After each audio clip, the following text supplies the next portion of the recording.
Cette vidéo est dédiée à ma famille. Ils sont mon soleil qui recharge mes batteries à hydrogène et ils sont le vent qui pousse mon cœur.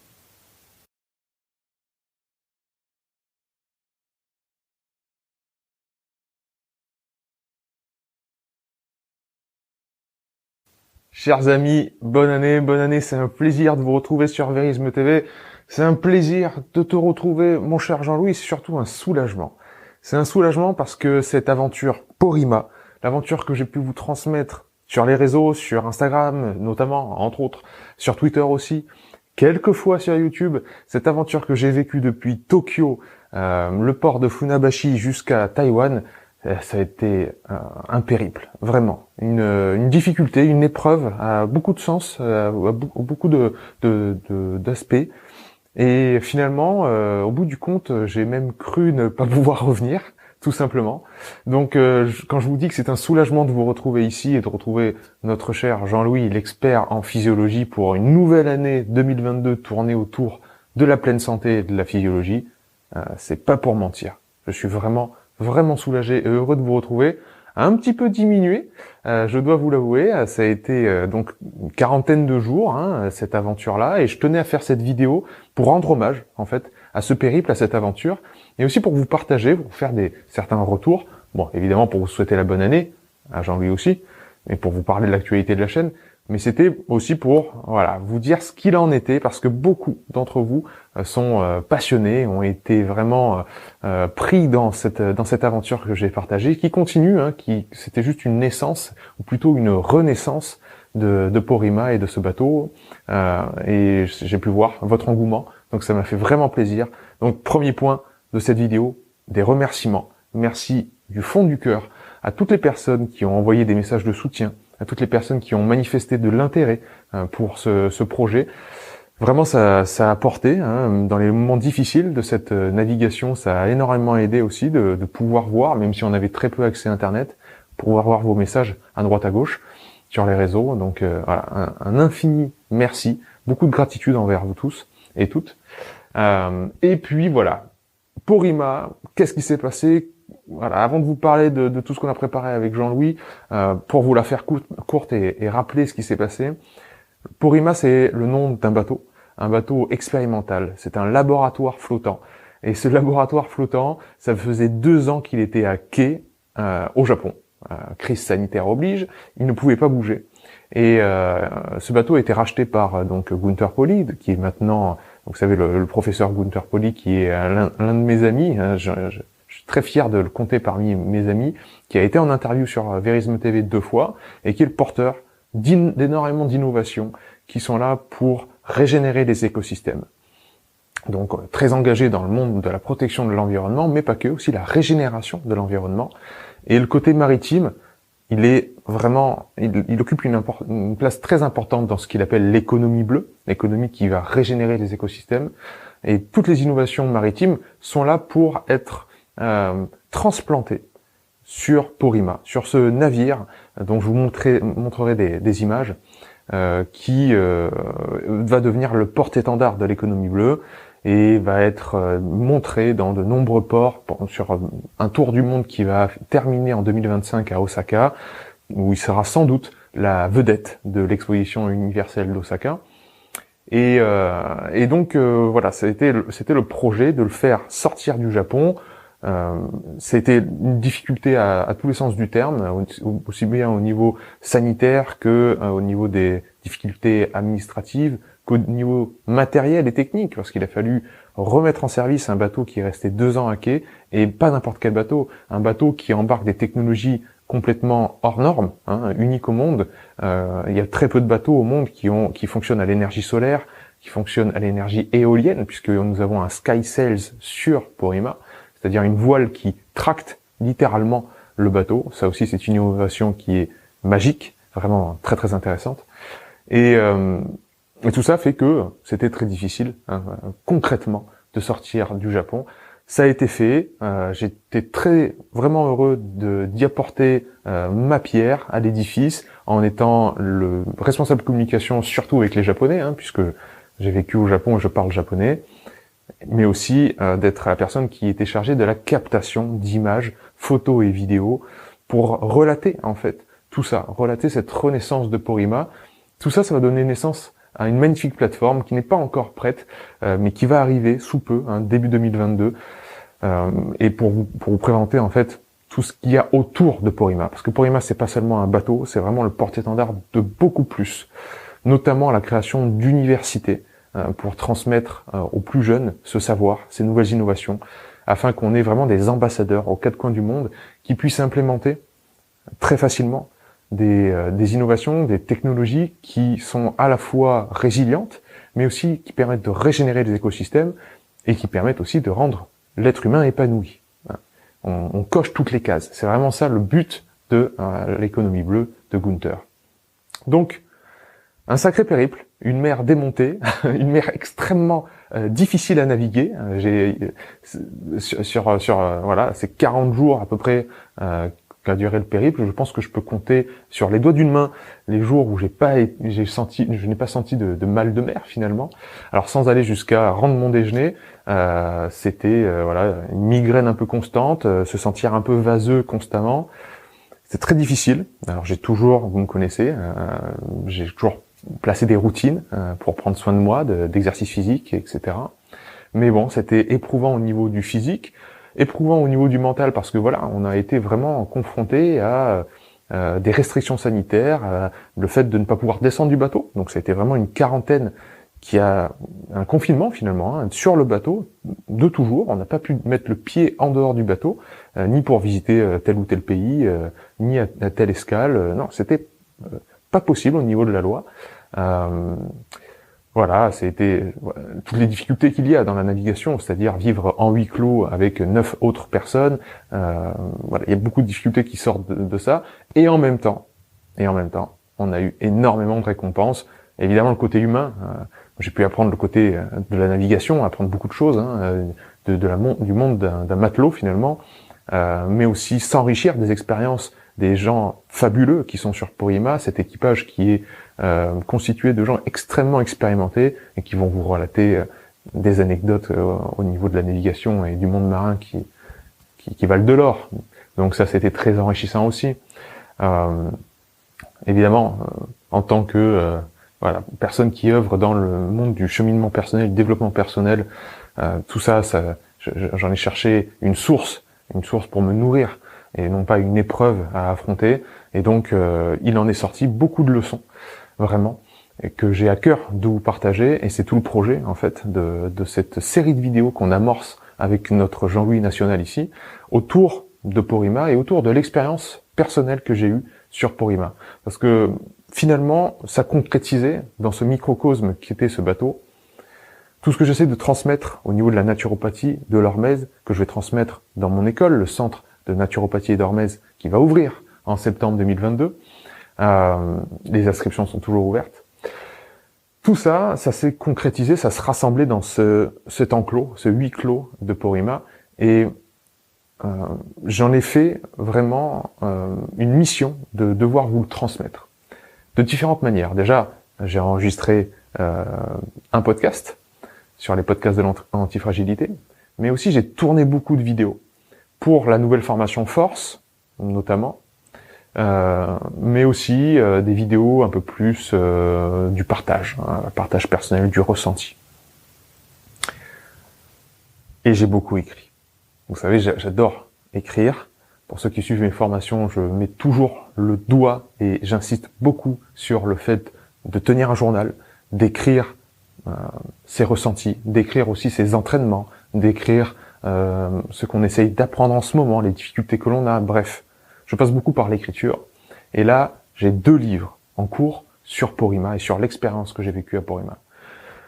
Pour résumer tout ça, pour faire de la contrainte une opportunité. C'est vraiment une philosophie qui vient du stoïcisme et une réflexion qui vient des grands stoïciens, Marc Aurèle et d'autres, et qui voyaient toujours dans la contrainte, dans l'épreuve, dans ce qu'on leur obligeait de faire, une source d'opportunité. C'est-à-dire, on vous force à être dans tel ou tel environnement, comme c'est toujours le cas dans la vie. C'est rare qu'on choisisse le lieu où l'on est, la condition dans laquelle on va naître. la ville dans laquelle on va pouvoir travailler. On est tous, toutes et tous, soumis à des contraintes. Eh bien, les stoïciens voient toujours les opportunités par rapport à l'environnement qui leur est proposé.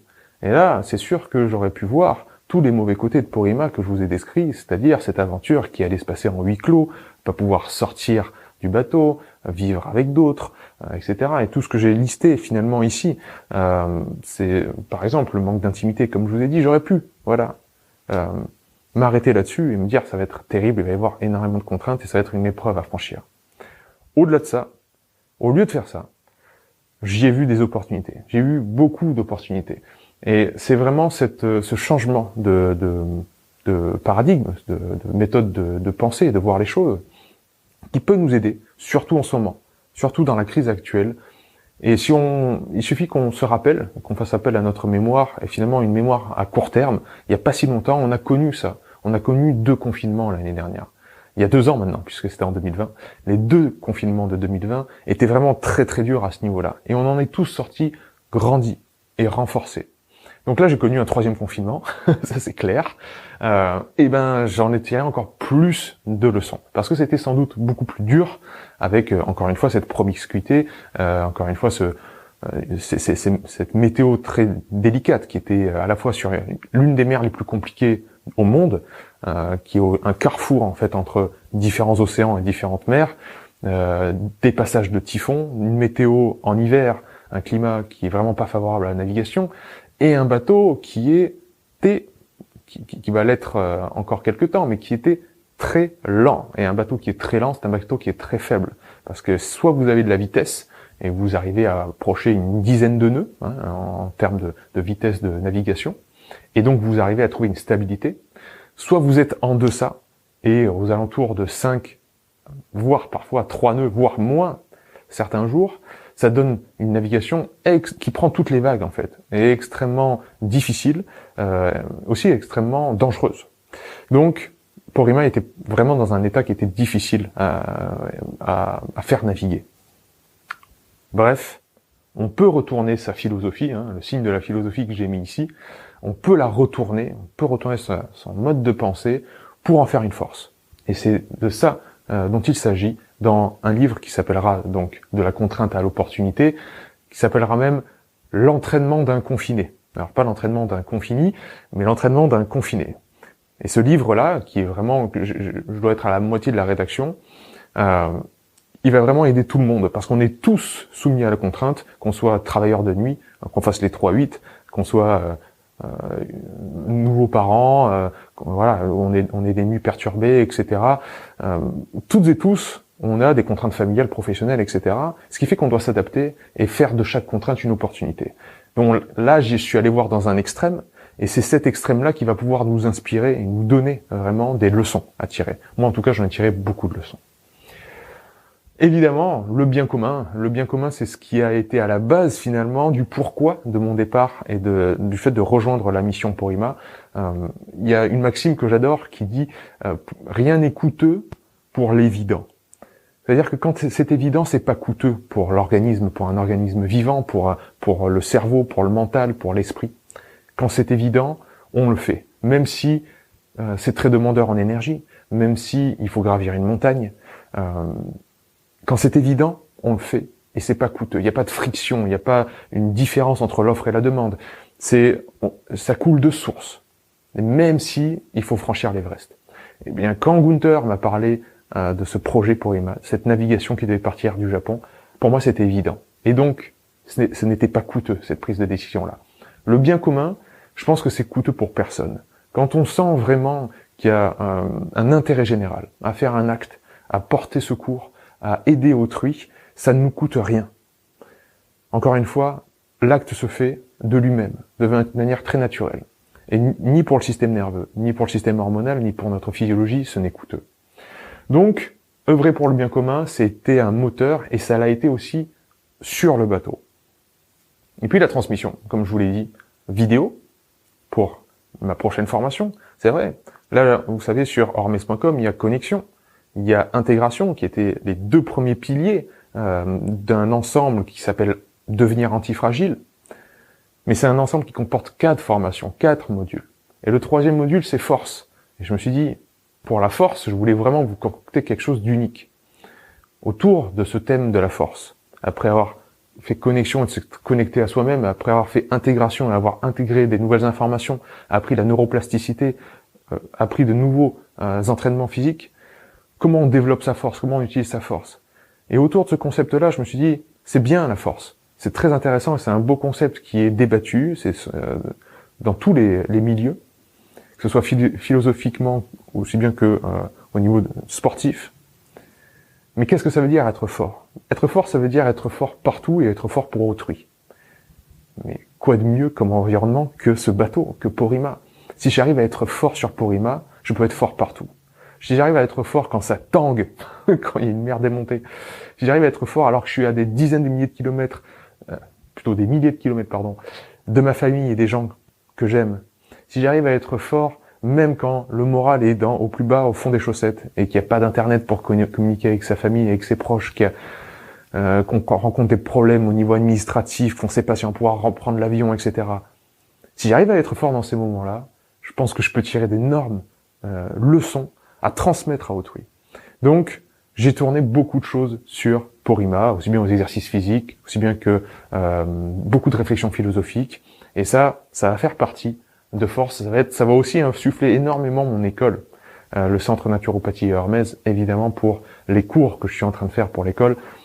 Cette expérience sur Porrima, évidemment, elle va chambouler beaucoup de choses, elle va nourrir beaucoup de cours, et j'ai hâte de vous le transmettre aussi dans le centre. Donc la transmission, le bien commun et la philosophie, ce sont vraiment des piliers qui sont venus nourrir Porrima, ce magnifique logo. Vous voyez qui est ici aussi sur le t-shirt, qui a été fait par le grand artiste Pistoletto, le grand maître, qui est magnifique, il appelle ça le troisième paradis. Donc c'est un peu un signe de l'infini, mais plus développé. Je vous laisse fouiller sur Internet les œuvres de Pistoletto qui sont reconnues mondialement. Et la chose simple que j'ai envie de vous transmettre aujourd'hui, de la contrainte à l'opportunité, ça a été de transformer ces contraintes en opportunités, et c'est le fait de vous annoncer qu'il va y avoir une série de vidéos, où je vais essayer de reprendre sans doute chacun des points dans des capsules vidéo différentes, afin de vous le transmettre au mieux. Tout d'abord, les cycles circadiens. C'est clair que sur un bateau, en navigation, on est assujetti aux missions qui sont vraiment là, tout de suite, à bord. C'est-à-dire l'écart, veiller la nuit, à tour de rôle, donc oublier le fait de dormir d'un trait 8 heures, ça c'est plus possible, vous devez vous lever au milieu de la nuit pour prendre votre quart, prendre votre tour de garde. Les tâches du quotidien, alors outre ma mission d'être dans la captation de photos et de vidéos, de tout filmer, de tout photographier, il y a aussi faire le ménage, il y a aussi nettoyer les toilettes, nettoyer la salle de bain, à tour de rôle aussi, faire ça, faire la manger, nettoyer la table, passer l'aspirateur, etc. La vie vraiment d'un bateau, qui est très importante parce que ça participe à la cohésion de groupe. Et en huis clos, la cohésion de groupe, c'est primordial. C'est vraiment la chose première à surveiller, la santé mentale et physique de l'équipage. Pas de mouvement, c'est vrai que moi qui adore marcher, bon ben là, entre voilà, 2-3 pièces, quelques mètres carrés, je pouvais pas faire de promenade, je pouvais pas faire de longues promenades, et vous savez à quel point c'est très important. L'optical flow dont je parle souvent, c'est-à-dire voir le paysage défiler, ça calme le cerveau, au rythme de la marche évidemment, pas au rythme du TGV. Ça a un impact sur notre système nerveux et hormonal, donc ça aussi, c'était une contrainte, une entrave à une habitude que j'ai, et que j'adore, le mouvement. Pas d'accès à la salle de sport non plus, pas d'accès à mes équipements sportifs, à pouvoir m'entraîner comme je le fais habituellement. Bon, bah ça, on fait une croix dessus. L'alimentation, j'étais évidemment bien loin du niveau actuel de maîtrise sur mon assiette, c'est-à-dire, voilà, on avait les vivres qu'on avait à bord et il fallait faire avec. Là encore, j'ai fait au mieux. J'ai optimisé au mieux. J'ai eu la mentalité de l'optimalisme et non pas du perfectionnisme. Si j'avais eu la mentalité d'un perfectionniste à bord du bateau Porrima, je pense que je serais parti en dépression. On peut jamais être parfait, on peut jamais faire parfaitement. Par contre, on peut toujours optimiser les choses. Et là, franchement, je m'en suis bien sorti et je suis très content. Et je pense que j'ai mangé sainement, comme on dit de nos jours, tout du long. Voilà. Donc, je vais vous partager ça aussi dans une autre capsule vidéo, et aussi dans les livres que je suis en train d'écrire, bien entendu. Les loisirs, la lecture, faut oublier, parce que dès que vous commencez à lire ou vous regardez un point fixe et que le bateau tangue, il y a une perturbation, et en fait, il y a une double information qui est différente entre votre système visuel et votre système vestibulaire, votre sens de l'équilibre. Le sens de l'équilibre dit une chose, le système visuel voit quelque chose de fixe. Ça bouge ou c'est fixe. Le cerveau ne sait plus sur quel pied danser, et c'est le mal de mer qui advient. Voilà, par exemple, donc, lecture, tout ce qu'on aime faire, la méditation, les loisirs qui sont les miens et que j'ai établis depuis de nombreuses années parce que, à mon compte et étant naturopathe et préparateur mental, on finit par développer un quotidien et des routines qui sont propres à nourrir le corps et l'esprit. Bon, là, c'était beaucoup plus difficile à mettre en place. L'intimité, je l'ai dit plusieurs fois, le fait de vivre nombreux dans un espace restreint, ça oblige. C'est une contrainte. Même s'il y a plein de bons côtés humains, comme je l'ai mis ici, plein d'apprentissage, plein d'échanges, etc. Il fallait s'en nourrir. Et voilà. Ça, c'était l'occasion d'en faire une force, d'en faire une opportunité. Les cycles circadiens, comme j'ai dit, impossible à respecter, très difficile à respecter en tout cas, ça a été une occasion de mettre beaucoup plus de discipline sur la régularité. Vous savez que notre cerveau a soif, notre physiologie a soif de régularité. C'est-à-dire qu'elle aime, notre physiologie, avoir des heures de repas fixes. Parce qu'on a des horloges internes, comme l'estomac qui va sécréter sa gréline à un moment précis, et ce moment précis, c'est le moment en moyenne, l'heure en moyenne où vous prenez votre repas. Si vous avez l'habitude de manger à midi et à 18h, votre estomac va sécréter sa gréline, son hormone qui stimule l'appétit, à 12h et à 18h. Et ça, il adore le corps. Il adore avoir des rythmes comme ça. Certes, mes nuits étaient perturbées, mes journées aussi. On n'était pas à l'abri de quelque chose d'inattendu. Je pouvais quand même mettre de la régularité sur certaines choses, dont les heures de repas, dont mes heures d'entraînement, etc. Je vous le partagerai évidemment dans une autre vidéo. Optimisation, ça aussi je vais vous en parler. Pas de mouvement, pas d'accès à mes accessoires habituels, à mes poids, à mes haltères, à mes barres olympiques, tout ça. Ok, qu'à cela ne tienne, on va s'améliorer en gymnastique, on va s'améliorer en calisthenics, et on va faire un split de 2 entraînements par jour. Non seulement pour passer le temps, parce que c'est vrai que quand on vit en huis clos, en confinement, il faut se changer l'esprit, et ça fait du bien de faire un entraînement le matin, l'après-midi je vais en avoir un autre, et je varie, etc. Et cette variation dans le mouvement, ça nourrit le cerveau, ça soulage. C'est une soupape. Gymnastique et calisthenics, si ça tangue autant sur le bateau, ok, je vais me mettre au sol et je vais travailler des postures au sol, posture de gymnaste, le holo, l'arc. Ceux qui font du crossfit, ceux qui font de la gymnastique connaissent ça. Des postures vraiment où on sent les chaînes cinétiques, c'est-à-dire l'enchaînement et la coordination intermusculaire. Des choses qui sont très précises. Tout l'entraînement en fait de gymnaste. Je me suis dit, c'est toi qui adores ça, toi qui adores le calisthenics, qui fait la part belle à l'entraînement au poids du corps, aux tractions, aux dips, aux pompes, etc. Des choses qui sont très simples à mettre en place, qui requièrent généralement aucun équipement. Là, c'est le moment. Donc, j'avais un endroit pour me suspendre. Je peux faire mes tractions impeccables. J'ai un sol. Je peux faire des squats. Je peux faire des fentes. Je peux faire des pompes. Ok, pas de problème. Et je vais varier autour de ça. Et je peux être fort. Je peux me renforcer, même dans cet environnement qui est extrêmement contraignant. Tout ça, ça fera l'objet évidemment d'une capsule vidéo à part. Et ce sera relaté dans l'entraînement d'un confiné dans ce livre qui va arriver. Reprendre les 3 repas par jour. Alors c'est bizarre parce que je vous parle tout le temps de jeûne intermittent, mais le problème, j'ai tenté de ne pas manger le matin puisque c'est mon habitude habituelle, mon habitude quotidienne plutôt.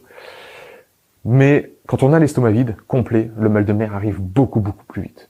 Et ça a été un conseil que m'ont donné ces marins expérimentés de but en blanc tout de suite. Ils m'ont dit, si tu as l'estomac vide, vraiment le ventre vide, tu risques d'avoir le mal de mer et il vaut mieux avoir quelque chose, toujours, pour ne pas être malade. Alors au début, je me dis, ouais, non mais moi je fais le jeûne intermittent, je vais y arriver, etc., pas de problème. Non. Donc, j'ai pris un petit déjeuner.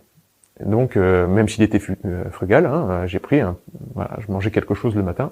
Je me suis dit, ok, eh ben on change nos habitudes. Ça va être une opportunité de voir si le fait de faire 3 repas, de retourner à 3 repas, pourrait pas nous présenter d'autres avantages. Si je passe à 3 repas au lieu de 2, eh ben je vais faire maintenant des plus petits repas. Et puis je vais augmenter ma part d'oméga 3. Parce que sur le bateau, malheureusement, les produits frais se font très rapidement rares quand on part en mer. Il y a beaucoup de boîtes de sardines et de maquereaux.